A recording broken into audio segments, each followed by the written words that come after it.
तक मैं वीडियो बने रहा हूँ। वीडियो कमेंट जरूर करके बताओ वीडियो कौन सा पार्ट ज़्यादा अच्छा लगा।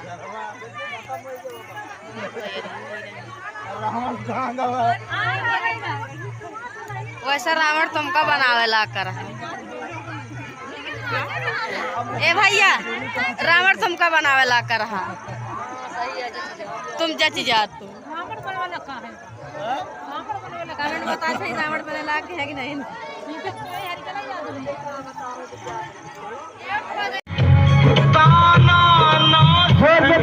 सारे लोग क्यों तोड़ी है ये माला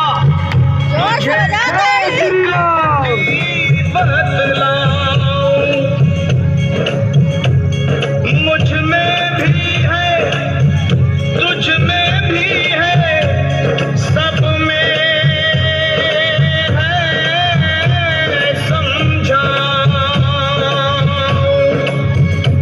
मुझ में भी है तुझ में भी है सब में है समझाओ।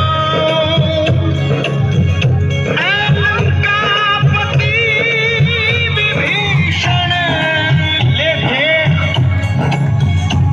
मैं तुझको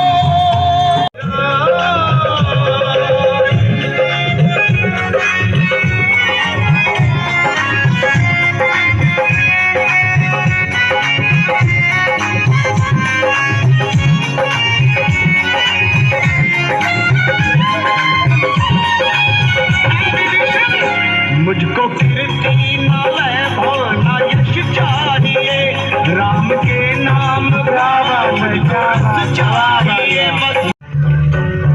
लक्ष्मण काला दुकान डलिए कुल बंद हो कुछ मिला नहीं।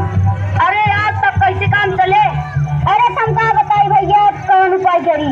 ए स्वामी अब हम खा भी न मरी का करी अब बतावा।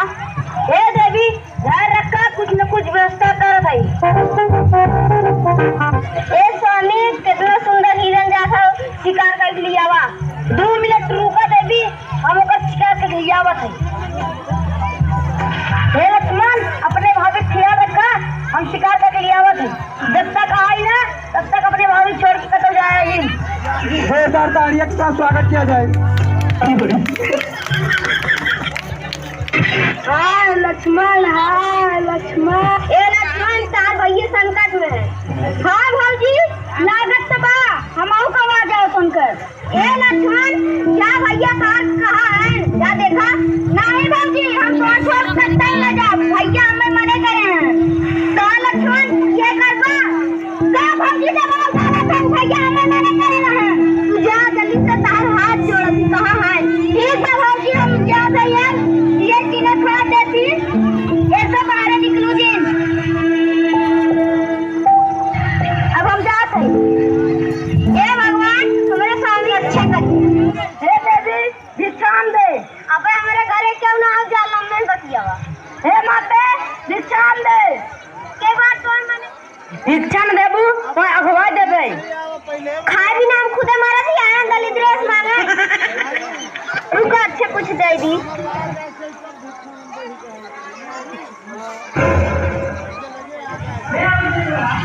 ला बाबा देवी और आगे बचाओ नहीं तो गुम्मा मार अरे नहीं गुम्मा बख्शी से नहीं खेल लिया होगा। लक्ष्मण तुमने नहीं सुनी है भाभी तुम यहीं पे खड़े हो। जाओ लक्ष्मण जाओ जाके उनको बचाओ। लक्ष्मण क्या हुआ तुम जाते क्यों नहीं। क्या मैं जानता हूँ भैया किसी संकट में फंस नहीं सकते। भाभी आपके स्वामी को आवाज नहीं है तो कोई धोखा है। आप इतनी अजीब ना हो भाभी धीरज रखिए। जिसका पति संकट में हो और सहायता के लिए पुकार रहा हो उसको तुम धीरज रखने की बात सिखा रहे हो। लक्ष्मण तुम राक्षसों के डर के मारे अपने प्राण बचाने के लिए नहीं जा रहे। मैंने तुम्हें इतना कार कभी नहीं समझा था। भगवान अपने भाई के सामने धनुष उठाकर अपनी वीरता के डंडे मारते रहते हो। और आज सचमुच वीरता दिखाने का अवसर आया। तेरे हुए चूहे की भांति अपने मुंह से निकलना नहीं चाहते। भाभी, भाभी, आप ऐसी बातें मत कहिए। आप नहीं जानती आप क्या कह रहे हैं। मैं अच्छी तरह जानती हूँ तुम्हें। जिस भाई ने तुम्हें अपने पुत्र की भांति पाला है, आज जब उनके प्राण संकट में आ गए तो तुम डर के मारे अपनी भाभी के आंचल में आकर छुप गए। क्या इसी से यही तुम्हारा कर्तव्य है? मेरा एक ही कर्तव्य है, अपने बड़े भाई श्री राम की आज्ञा का पालन करना। और वो मुझे कह गए कि मैं आपकी रक्षा के लिए यही रहूं, इसलिए मैं आपको किसी भी स्थिति में अकेला छोड़कर नहीं जा सकता। मेरी रक्षा, जिसके लिए मैं सारा संसार त्याग कर इस वन में रहने आई हूँ, जिसके बगैर मैं एक पल भी जीवित नहीं रह सकती, और जब उनके प्राण संकट में आ गए तो मेरी रक्षा करने से क्या लाभ? लक्ष्मण, अगर उनको कुछ हो गया तो मैं एक पल भी जीवित नहीं रह सकूंगी। मेरे मृत शरीर की रक्षा करते रहना और पालते रहना भाई की आज्ञा। भाभी, आप समझती क्यों नहीं? भैया भी कोई आंख आ ही नहीं सकती। तीनों लोगों में कोई ऐसा वीर नहीं जो उन्हें परास्त कर सके। ठीक है ना, धनुष्बाण मुझे नहीं दे सकते। ठीक है, मैं ऐसे ही चली जाती हूँ, तुम यही रहो। भाभी, मुझे इतना विवश मत कीजिए। बातें ना करो, कर्म करो कर्म। अच्छी बात है, आपकी आज्ञा का पालन करने के लिए आज पहली बार लक्ष्मण अपने प्रभु श्री राम की आज्ञा का उल्लंघन करता है। आप कुटिया में चली जाइए।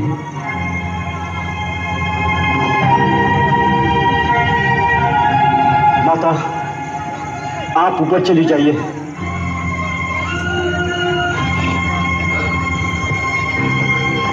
भैया, मुझे क्षमा करना।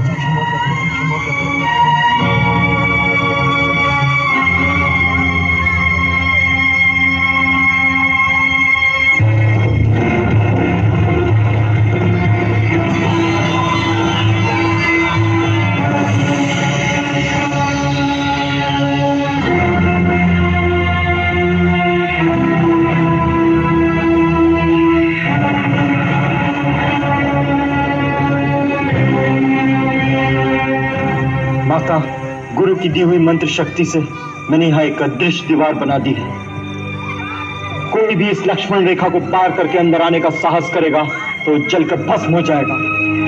इसलिए माता, मेरी आपसे विनती है, किसी भी परिस्थिति में राम भैया के आने तक आप अपने चरण इस रेखा से बाहर न रखें।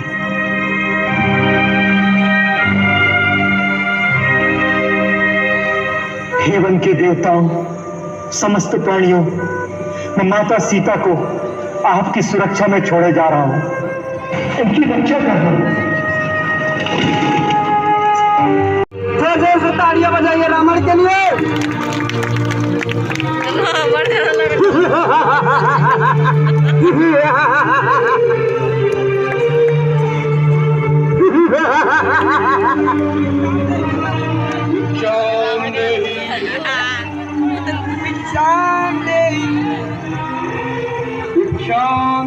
हेलो, जैसा कि रियल खेला नहीं जा रहा वैसे ही मनोरंजन के लिए किया जा रहा है। सभी लोग क्षमा करें। अरे रुको तो, पहले हम आवाज टेला पाती सब बुला ले, पाँव दबवा ले, सब तुझे सीता घर भाई।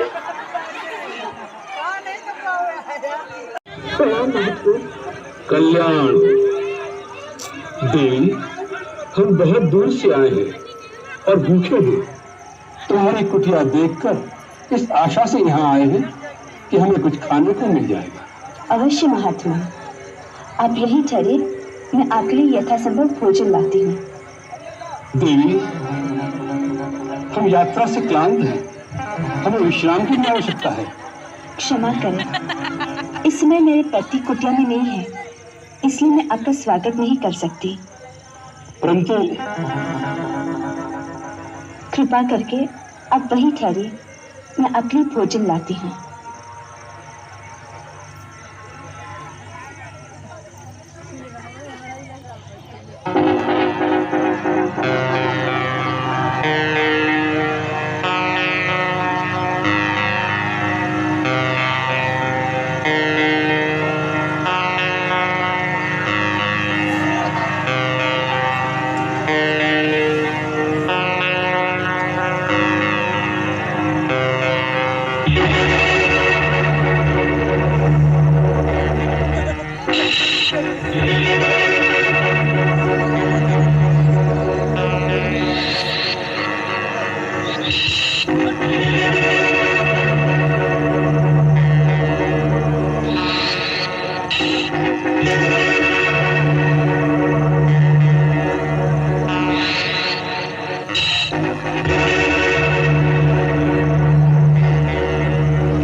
अपने चरण इस रेखा से बाहर न रखें।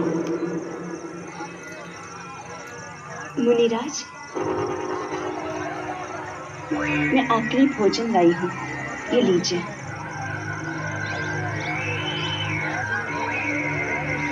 ले आओ देवी। कृपया आप ही को यहाँ आना होगा। अब तो हमने आसन जमा लिया है, यात्रा से थके हुए हैं, बार बार उठा नहीं जाता। जो कुछ देना है यही लिया।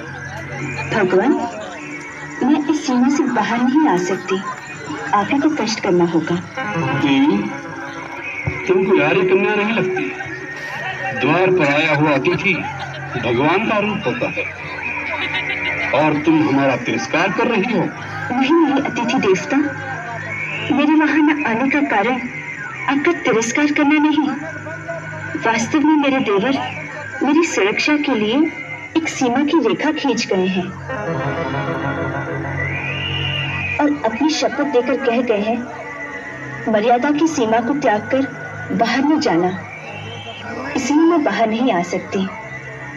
कृपा करके अपनी बात का बुरा न माने। बस, बहुत हो चुका। तुम बार बढ़िया ताली बजाते हुए पहले हमें कुटिया के अंदर आने से रोक दिया, और अब दूर से खाना दे रही हो जैसे हम कोई पशु पक्षी हो। ऐसा व्यवहार नीच जाति के लोगों से किया जाता है। कोई संत महात्मा द्वार पर आ जाए तो बड़े आदर से स्वयं उसके पास जाकर उसके चरण छूकर भिक्षा दी जाती है। ठीक है, हम तुम्हारे द्वार से भूखे ही चले जाएंगे, लेकिन इस अपमान के बदले हम तुम्हें श्राप देंगे। नहीं मुनिराज, मुझ पर दया कीजिए। मुझे अपनी पुत्री के समान समझकर मेरी समस्या और विवशता को समझने की चेष्टा कीजिए। हम सब समझते हैं, सब कुछ जानते हैं। हम त्रिकालदर्शी हैं। मूर्ख स्त्री, हम सब देख रहे हैं। तुम्हारा पति इस समय एक स्वर्ण मृग का शिकार करने वन में भागा भागा फिर रहा है। वह स्वर्ण मृग अपने सींग से तुम्हारे पति को एक बार आहत कर चुका है, फिर भी तुम्हारा पति उसके पीछे भाग रहा है। हम श्राप देते हैं, वही स्वर्ण मृग अपने तीखे सींगों द्वारा तुम्हारे पति को। नहीं, अपने श्राप मत दीजिए। मैं वहीं आती हूँ। आप मेरे पति को श्राप मत दीजिए। मेरे श्राप मत दीजिए। मुझ पर दया कीजिए। मुझसे भूल हो गई है। मैंने आपकी शक्ति को नहीं पहचाना था। मुझे क्षमा कर दीजिए। जाओ कन्या, हमने तुम्हें क्षमा कर दिया। हम तुम जैसी सुंदर नारी के अश्रु नहीं देख सकते।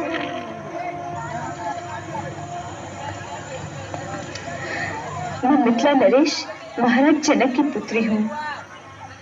मिथिला की राजकुमारी, और इस अवस्था में ये कैसा दुर्दैव है। जिस कांचन काया को देख देवता भी लालायित हो जाए, उसे तुम इस घास फूस की कुटिया में नष्ट कर रही हो। और ऐसे नारी रत्न को तो किसी त्रिलोकी के राजा की पत्नी होना चाहिए था। ये त्रिलोकी के राजा है, उनसे बढ़कर और कोई हो सकता है क्या? अवश्य हो सकता है। हम तुम्हें बताते हैं। सीते, जिसके नाम से देवता, नाग, किन्नर, असुर, राक्षस अर्थात संसार के संपूर्ण प्राणी थर्रा उठते हैं। सूर्य, चंद्र आदि नवग्रह जिसकी इच्छा से चलायमान होते हैं। जो संसार के समस्त चराचर प्राणियों का स्वामी है, जिसे देख वृक्षों के पत्ते भी भय से स्तब्ध हो जाते हैं। अरे वायु भी जिसके सामने सांस नहीं ले सकती। तुम तो उस लंकाधिपति रावण की पत्नी होने योग्य हो। ऐसे पाप पूर्ण वचन कहते हुए तुम्हें लज्जा नहीं आती?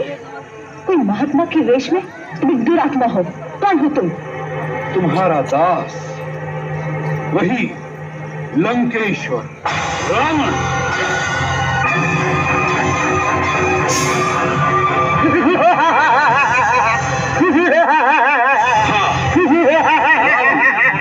जिसे तुम्हारी कामना ने इतना आतुर कर दिया है, वो स्वयं तुम्हारे द्वार पर भिक्षा मांगने आया है। सीते, आज तुम्हारा भाग्योदय हो गया। कल से हमारे राजमहल में 5000 स्त्रियां पटरानी की भांति तुम्हारी सेवा करेंगी। धूर्त, तुमने ये कैसे सोच लिया कि तुम अपने वैभव का बखान करोगे और सीधा तुम्हारे साथ चल देगी? तुम इसी समय यहाँ से चले जाओ, नहीं तो मेरे पति एक ही बाण में तुम्हें तुम्हारी लंका सहित जला के भस्म कर देगी। तुम जिस पति का मान करती हो वह तो धरती पर रेंगने वाला एक मानव मात्र है। हम जिन राक्षसों के राजा हैं वह तो इन मानवों को फल मूल की भांति अपना आहार समझते हैं। तुम हम लोगों की शक्ति को नहीं जानती। जानती हूँ, खर और दूषण भी तुम्हारे ही भाई थे ना, जिन्हें रघुवर ने आन की आन में समाप्त कर दिया था। तुम्हारा ये साहस, एक गीदड़ होकर सिंघनी की कामना कर रहे हो। तुम्हारा अंत समय आ गया है। यदि प्राण प्यारे हो तो अभी समय है, चला जाए यहाँ से। हमारा ऐसा अपमान करने का साहस आज तक किसी ने नहीं किया। इसका परिणाम जानती हो? और एक पति ऐसी कुदृष्टि डालने की मूर्खता भी किसी ने नहीं की होगी। इसका परिणाम जानते हो? तेरा ही नहीं, तेरे सारी कुल का सर्वनाश हो जाएगा। मूर्ख, हट जा मेरे सामने से। फिर से उस रेखा के अंदर जाना चाहती है। स्त्री एक बार अपनी मर्यादा की रेखा से बाहर आ जाए फिर उसका वापस जाना असंभव हो जाता है। सीते, अब तुम्हें रावण के हाथों कोई नहीं बचा सकता, इसलिए चुपचाप अपनी सम्मति से मेरे साथ चलो। लक्ष्मण, भैया लक्ष्मण।